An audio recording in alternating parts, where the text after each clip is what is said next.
Oui, donc j'ai oublié de vous dire peut-être qu'il fallait cliquer sur le petit V de la marionnette pour valider la marionnette, et puis vous enregistrez. Voilà. C'est vrai, on parle, et puis je ne fais plus attention à ce que je fais. Voilà.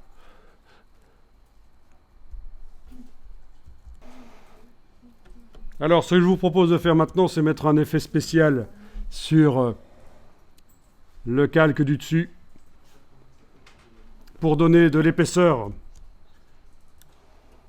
Mais là aussi, le résultat qu'on va obtenir n'est peut-être pas mieux que ce qu'on a maintenant.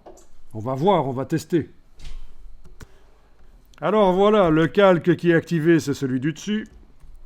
Et vous avez le petit FX dans le bas ici. Vous pouvez aller chercher biseautage et estampage. Vous pourriez même choisir option de fusion. Et dans la boîte qui s'ouvre, vous décidez d'activer finalement le biseautage et estampage. Option de fusion est juste la porte d'entrée vers la boîte des styles de calque. Donc, je récapépète. Vous avez activé le calque du dessus. Vous êtes allé dans le petit FX. Vous avez directement choisi biseautage, estampage. Ou alors, vous avez choisi option de fusion.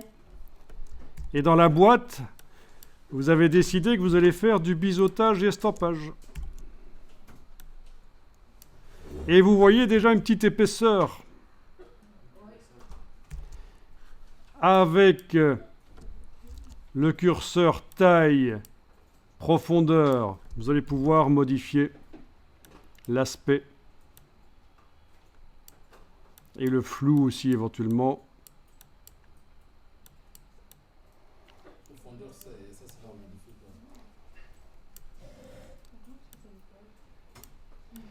Alors, la profondeur, bonne question.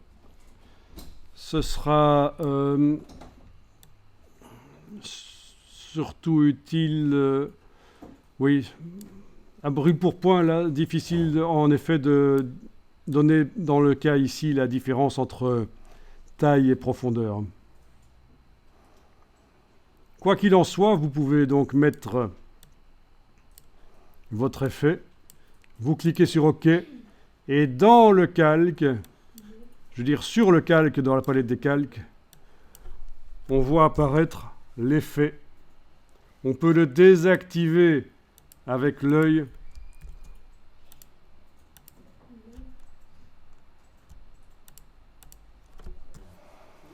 Donc, on peut enlever l'affichage de l'effet. On peut aussi le modifier en double-cliquant sur son nom. Vous allez pouvoir faire réapparaître la boîte et remodifier. Et alors, quelque chose que vous n'avez peut-être pas essayé, c'est l'angle de la lumière. L'angle de la lumière. On ne sait pas faire de rotation.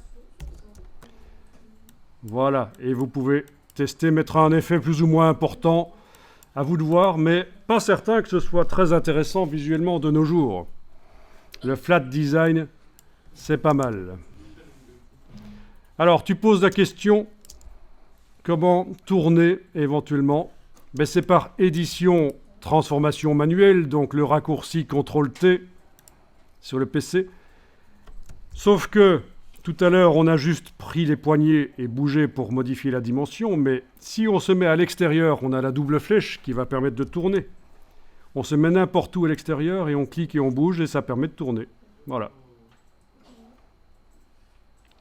Il est mort.